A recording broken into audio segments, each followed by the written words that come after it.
Jamaah, Alhamdulillah. Alhamdulillahirrahmanirrahim. Kembali lagi di Islam Tunda masih membahas tentang tema zakatku sampai enggak ya. Masih dengan bintang tamu kita ada Profesor Dr. Haji Waryono MRG, Direktur Pemberdayaan Zakat dan Wakaf Kemenak Republik Indonesia. Masya Allah Pak, izin. Udah lancar ya, lancar banget. Biar cepat ini, jangan sampai berdurasi. Ustaz Syam izin, Ustaz Syam boleh maju ke depan. Baik. Sebetulnya jika anak yang udah berkeluarga nih, Anaknya apakah sudah berkeluarga. anak tetap dan merupakan kewajiban dari seorang anak ini untuk membayar fitrah orang tuanya apa masih gimana nih? Apa orang tua bayar sendiri, anak bayar sendiri? Mohon izin penjelasannya mana yang baik ini. Baik, Silakan. sampai guruku Pak Prof, Ustadz Maulana, Habib Nabil, Mas Fadli serta guru-guru kami dimuliakan Allah Subhanahu wa taala. Al-Baqarah ayat 215. A'udzu billahi minasy syaithanir rajim. يسألونك ماذا ينفقون قل ما أنفقتم من خير فللوالدين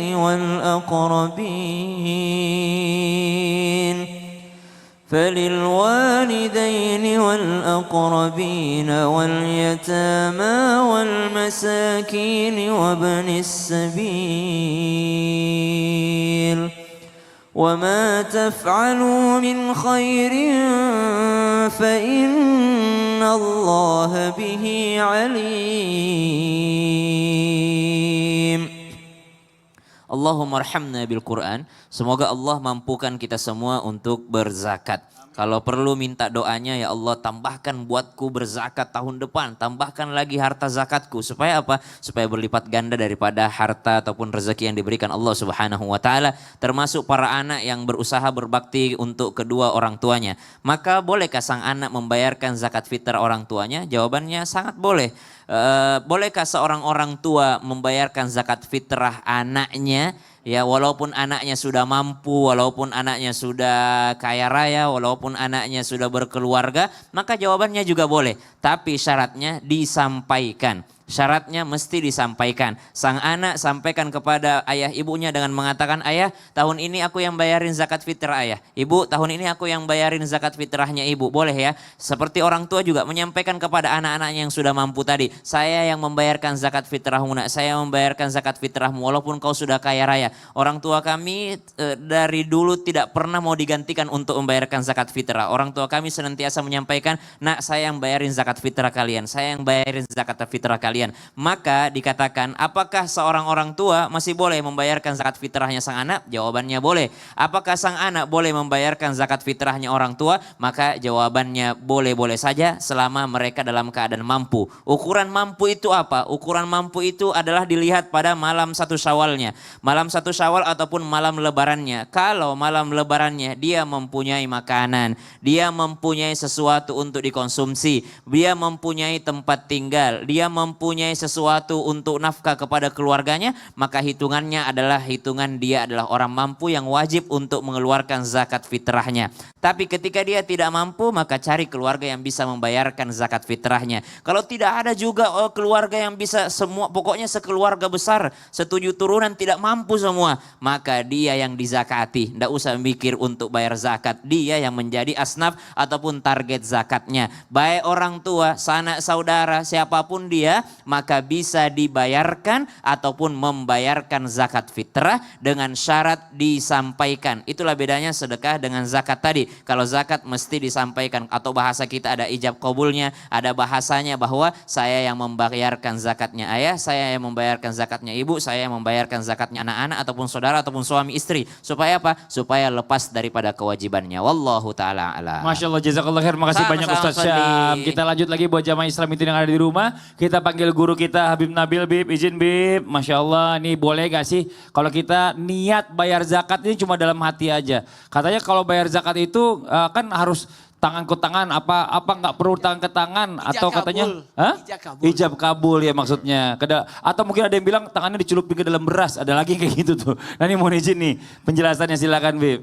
Ya baik, bismillahirrahmanirrahim.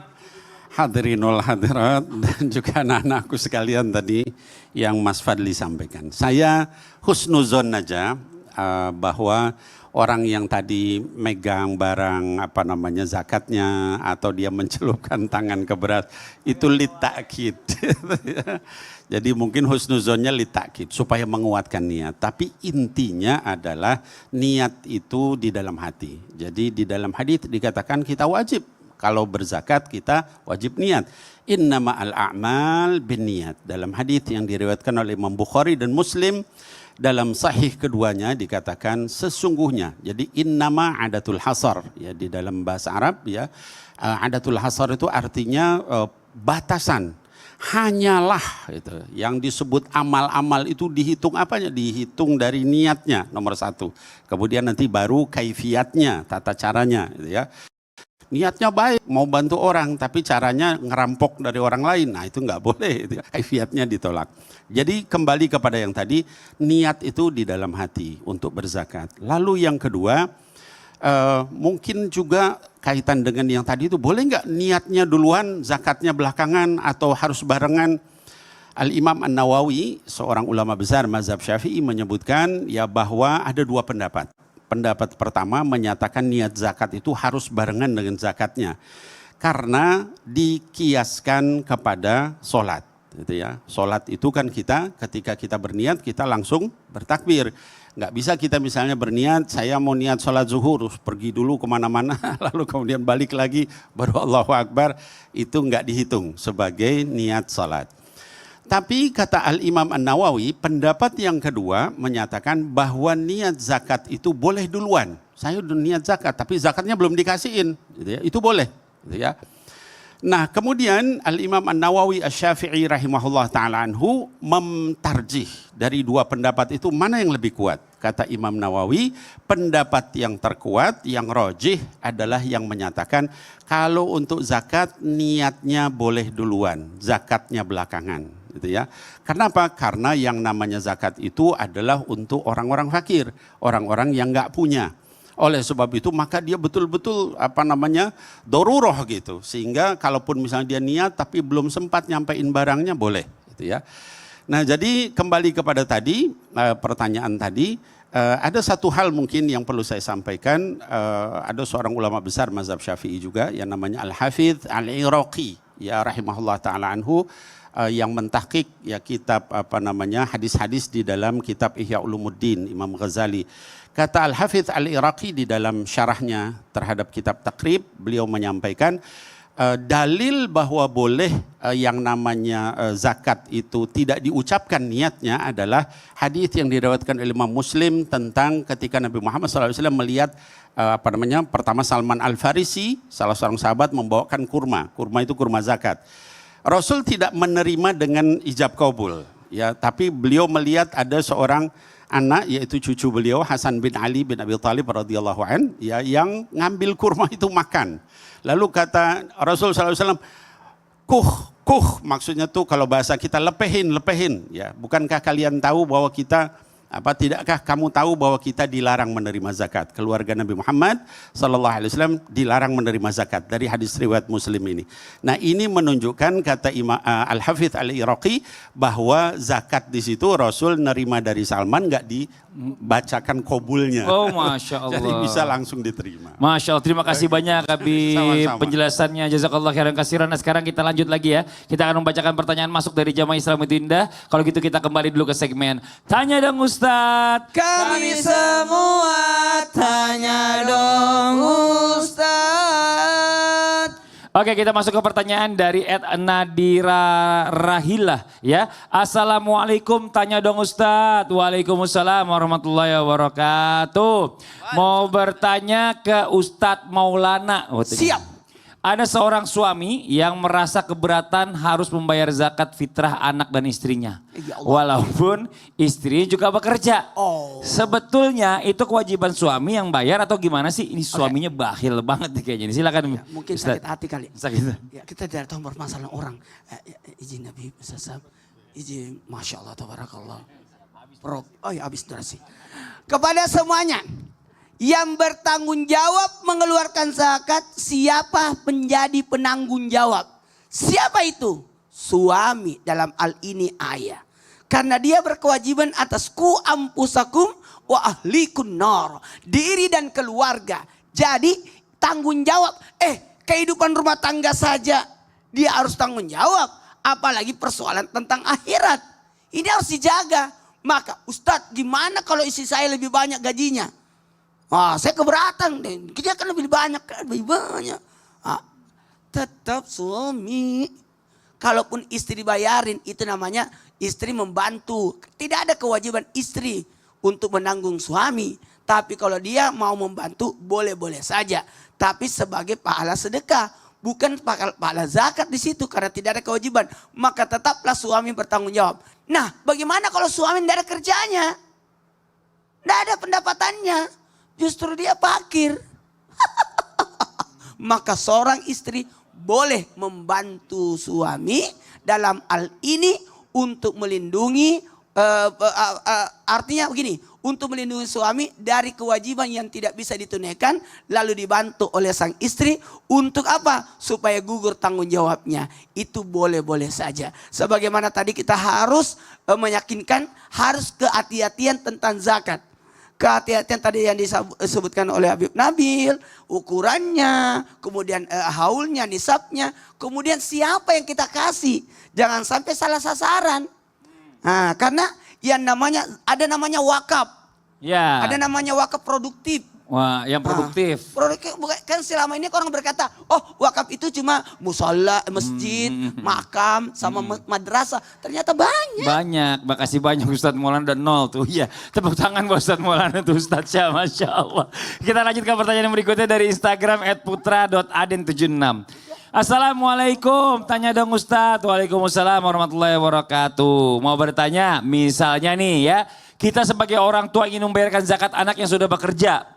Tapi ternyata dia juga ingin bayar zakatnya sendiri. Jadi double. Kalau seperti ini boleh nggak ya? Nah kita panggil nih langsung aja Profesor Dr. Haji Waryono MAG. Masya Allah yang menjawab. Oke. Prof, izin Prof dijawab Prof. Iya, memang tadi sudah disebutkan orang tua wajib membayar zakat anak-anaknya atau keluarganya yang belum dewasa.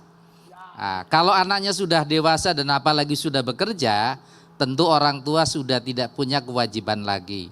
Karena itu silahkan berkompromi menurut saya. Nah pertanyaannya tadi boleh nggak double? Ya kalau sepanjang itu adalah tidak ada lagi kewajiban di luar itu silakan saja karena 3,5 kilo itu adalah haddul adna. Itu adalah batas minimal bukan batas maksimal. Jadi kalau misalnya lebih ya tentu saja boleh. Nah ini penting saya sampaikan. Agar jamaah sekalian juga memahami bahwa kalau memang kewajiban di luar itu sudah tidak ada, silakan menambah. Apalagi misalnya calon penerimanya tuh banyak.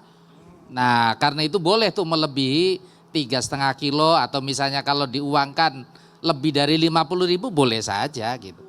Jadi jamaah sekalian orang tua boleh membayar atau kalau memang anaknya belum wajib, tentu wajib membayar zakat. Tapi kalau anaknya sudah mampu, orang tua sudah tidak lagi wajib membayarkan zakat untuk anak-anaknya yang sudah bekerja, akil balik dan seterusnya. Terima kasih, saya pikir cukup jelas ya. Masya Allah terima kasih Prof. Tapi ini kalau Ustadz Maulana kayaknya Saya mau bayar dukung. lebih. Ustadz Maulana mau bayar 3,5 ton. Nah, gimana itu? Nggak apa-apa, uang saya. Iya, luar biasa. Iya. Prof, makasih banyak Oke. Prof, Masya Allah. Makasih ya. Oke. Jadi Makasih itu banyak. sebenarnya batas minimalnya. Minimal. Jadi kalau mau lebih, Maksimal why not? silakan. Why not? Pulang sendiri kan? Ya, lanjut lagi dari Instagram dari @kamilamaza ya. Mazaya. Assalamualaikum, tanya dong Ustadz. Waalaikumsalam warahmatullahi wabarakatuh. Mau bertanya ke Ustadz Syam, boleh? Sebetulnya agar zakat kita sampai afdolnya itu membayar zakat dengan uang atau dengan sembako sih? Wah, ini tadi sempat dibahas juga nih Ustadz Syam. Mau izin nih, silakan. Baik, Fadhol. saudara yang tabe guruku Pak Prof, Ustadz Maulana, Habib Nabil, serta guru-guru kami yang dimakan Allah Subhanahu wa taala. Al-Qur'an surah At-Taubah ayat 103. A'udzu billahi minasy syaithanir rajim. Khudh min amwalihim sadaqatan tutahhiruhum wa tuzakkihim biha تطهرهم وتزكيهم بها وصل عليهم إن صلاتك سكن لهم والله سميع عليم.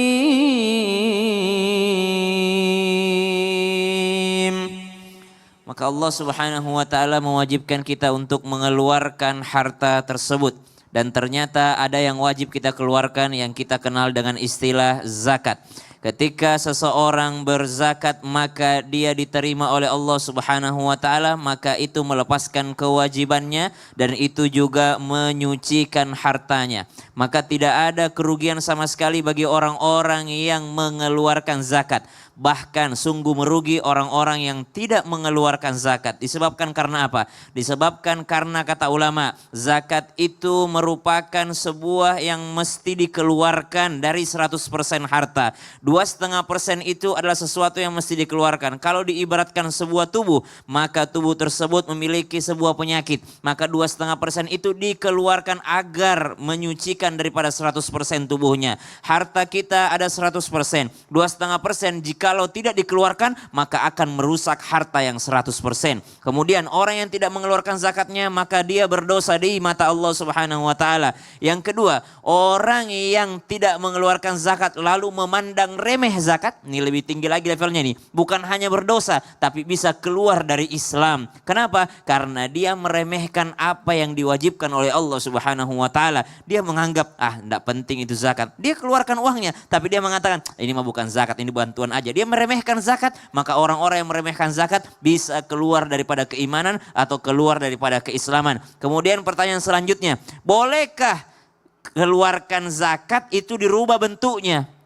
Zakat mal, zakat harta, dia keluarkan dalam bentuk charity, dalam bentuk sembako. Yang ada sembako jadi uang. Imam Abu Hanifah, ya Nu'man bin Thabit, ya berpendapat bahwasanya bisa beras ataupun makanan pokok, kalau masa Nabi SAW ada gandum, ada kurma, itu boleh berubah menjadi uang. Imam Abu Hanifah, tapi imam-imam yang lain tetap lebih afdol dengan makanan pokok.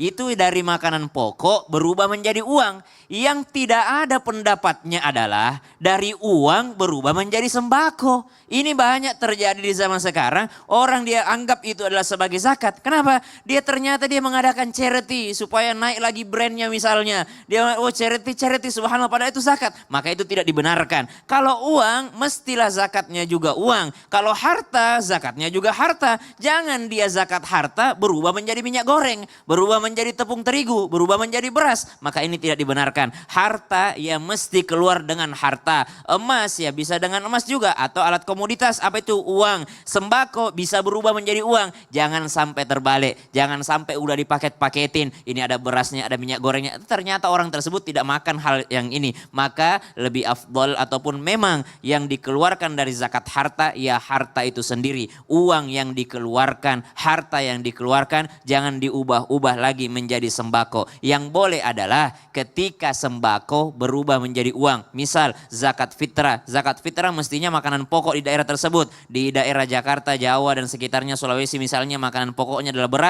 Maka ketika pada saat mau mengeluarkan zakat fitrah masih ada pendapat seperti Imam Abu Hanifah, Nu'man bin Thabit membolehkan daripada diganti dengan alat komoditasnya yaitu dengan uang.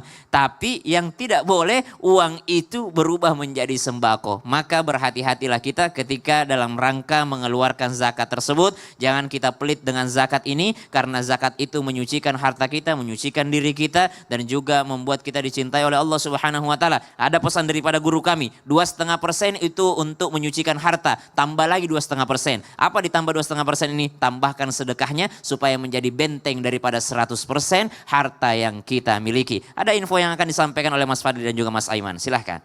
Masya Allah, terima kasih banyak Ustadz Syam. Jazakallah khairan kasiran ilmunya hari ini. Dan ini Masya Allah ya buat jamaah Islam itu yang ada di rumah. Kita sudah masuk ke 10 terakhir di bulan Ramadan. Kalau Rasulullah itu makin mengencangkan ikat pinggangnya, berarti makin banyak lagi ibadah yang harus kita lakukan nih ya. Mungkin nanti baca Qur'annya, mungkin juga ibadah-ibadah lainnya ya Iman ya, Masya Allah. Gak berasa ya, ini tuh udah masuki bulan April. Mas Oh iya Fadli. bener ya. Ya berarti puasa itu akan selesai. Oh Masya Nah, Allah. aku tuh mau tahu dong, Mas Fadli ini kalau takjil andalannya apa, Mas? Wih bener juga, pasti zaman dulu pengen tahu kan. Nggak kerasa ya, kalau bulan Ramadan ini atau bulan puasa ini udah mau selesai. Dan ini dia nih, takjil yang menjadi andalan saya. Goodness kurma ajwa. Susu steril dengan kurma ajwa. Dan saya alhamdulillah selalu buka puasa pakai ini nih. Kurma ajwa. Iya, Kurma yang disebut kurma Nabi itu. bener. Beneran nggak, Mas? Ya Allah beneran dong Aiman. Goodness kurma ajwa ini menggunakan kurma ajwa yang dipanen langsung di tanah suci Madinah. Masya Masya Allah. Allah. Selain manfaat kurma ajwa, kamu juga bisa mendapatkan kebaikan susu steril dari sini nih. Jadi cocok banget kan ya. Apalagi untuk buka bersama dan udah pasti pas manisnya. Wah. Masya Allah. Luar biasa banget ya. Kurma ajwa ini dari Madinah langsung pakai kurmanya. Waduh, tapi enak gak, Mas? Wih, tenang aja. Kalau masalah rasa, Goodness kurma ajwa ini rasanya enak banget. Manisnya pas, nggak seret dan pokoknya cocok dan praktis banget ya buat temenin buka puasa. Dan yang aku suka, satu kaleng Goodness kurma ajwa ini juga bermanfaat untuk tubuh. Jadi manfaatnya pasti, manisnya pas. Wah, Enak banget ya. Aku juga mau stok deh. Sekalian buat parcel lebaran. Bener tuh. Berhubung nih, aku tuh lagi siapin parcel buat keluarga. Bener banget tuh Aiman tuh ya. Oke gini aja deh. Pokoknya semua nih Aiman jamaah yang di rumah juga ayo mulai stok yang banyak ya. Untuk pilihan minuman berbuka puasa dengan Goodness kurma ajwa. Goodness kurma ajwa manfaatnya pasti, manisnya pas. Alhamdulillah. Nah buat jamaah Islam itu yang ada di rumah, jangan kemana-mana dulu. Jangan pindah channel dulu. Setelah ini kita lanjut lagi bersama guru-guru kita. Kita akan kembali membahas tentang tema kita pagi hari ini. Kira-kira zakat kita diterima nggak ya? Setelah yang satu ini, tetap di Islam itu indah. Jamaah, oh jamaah, alhamdulillah. Makasih banyak nih, Mas Tadi. Wih, praktis banget. Lihat dong, pakai kemasan Betul. enak. Kemasannya juga jadi cakep banget ya. Iyalah. Pas nih buat keluarga. Masya Allah. Kurma